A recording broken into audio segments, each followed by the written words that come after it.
السلام عليكم ورحمة الله وبركاته. اللهم صل وسلم وبارك على سيدنا محمد وعلى آله وصحبه أجمعين. ازيكم يا حبايب قلبي، عاملين ايه؟ انا لسه قناة جديدة صغيرة، واتمنى بحبكم ودعمكم ليا انها قناة تكبر.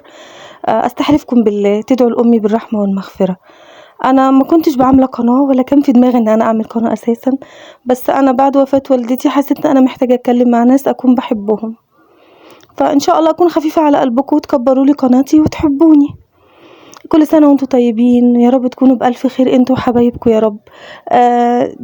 دي اول اكل انا من يوم والدتي متوفت ما عملتش محشي الكرنب، فحبيت اعمله وانتوا معايا.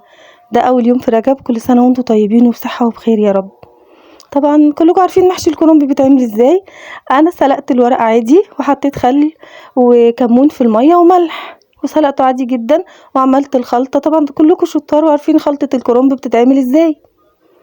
طبعا البصل، بنحمر البصل وبعدين بنضرب الطماطم في الخلاط. انا بحط معاها قرن فلفل احمر وفص ثوم صغير في الخلاط مع الطماطم وانا بضربها، وبنشفها قوي، ما بخليهاش طبعا صيصه، لان الخلطه لما تكون صيصه بتبقى وحشه جدا. اهم حاجه تكون واخده كل حاجه ومظبطه وفيها زيت كويس. الخلطه المحشي بتتعمل بالزيت مش بالسمنه.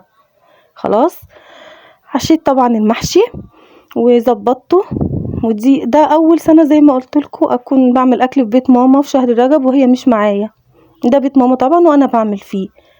بس انا حشيت المحشي، وبعد ما حشيته انا سلقت فراخ وسقيتها الشوربه، شوربه الفراخ بس ايه للمحشي عادي جدا. بس اهم حاجه امسك الحله اهبطها كويس علشان المحشي كله يتشرب، نهزها كده نرجها عشان المحشي كله يتشرب من جميع الجهات.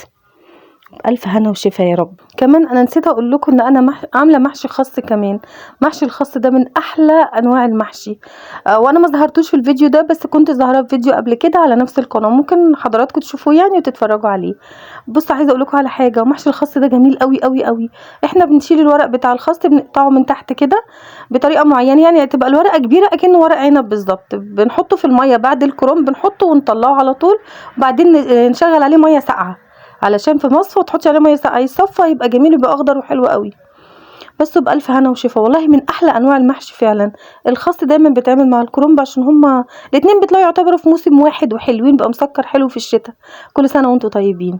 وكمان نسيت اقول لكم انا عامله القناه ببيت ماما، عشان دي فعلا قناه بيت ماما واول مره اعمل بعد والدتي، فعشان كده انا مسمياها في بيت ماما. ويا رب كل سنة وانتم طيبين وبألف هنا وشفا، يا رب يبلغنا رمضان جميعا لا فاقدين ولا مفقودين. كل سنة وانتم طيبين. انا حابه اقول لكم حاجه تاني بخصوص محشي الكرنب.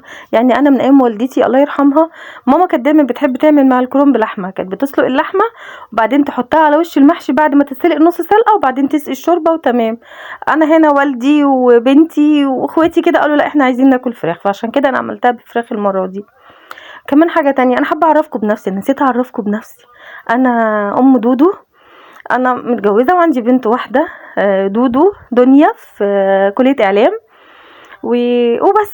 وحابه اعرف انا على فكره انا عارفه ان كلكم شطورات في المحشي جدا جدا جدا، بس انا حابه اعرف البنات اللي زي بنوتي الطريقه ازاي وبنعملها ازاي. وكمان حابه اعرفكم يعني البنوته اللي قد بنتي كده تكلمني انا زي مامتها، واللي اكبر كمان يعني انا زي اختها مامتها. حابه بناتي وامهاتي واخواتي يكلموني زي ما عرفتكم. بعد وفاه والدتي حاسه ان عندي فراغ، فعشان كده يعني اي حبايب قلبي. وحابه كمان اعرفكم في بنات مغتربات بتبقى عايزه تعرف نوع اكله معينه، انا زي مامتها ممكن اعرفها كل حاجه. واللي من بره مصر كمان تعرف المصريه معروفه بالمحشي، هي اشطر واحده في المحشي. وكمان احنا شطورات في اكلات كتير قوي والله. فان شاء الله اللي حابه تعرف حاجه تكلمني وتكتب لي في الكومنتات. انا حابه اسمع صوتكم، يعني حابه اشوفكم بتقولوا ايه، بتفكروا ازاي، طالبين مني ايه، عشان انتوا عارفين القناه دي هتكبر بيكم والله، تكبر بيكم وبحبكم وبدعمكم. وانا عارفه ان كلنا ان شاء الله يعني تحبوني في الله. انا زي اختكم وزي بقولها تاني او زي مامتكم. وبكده يبقى خلص الفيديو حبايبي. السلام عليكم ورحمه الله وبركاته. نصلي على رسول الله. اللهم صل وسلم وبارك عليك يا حبيبي سيدي يا رسول الله. مع السلامه.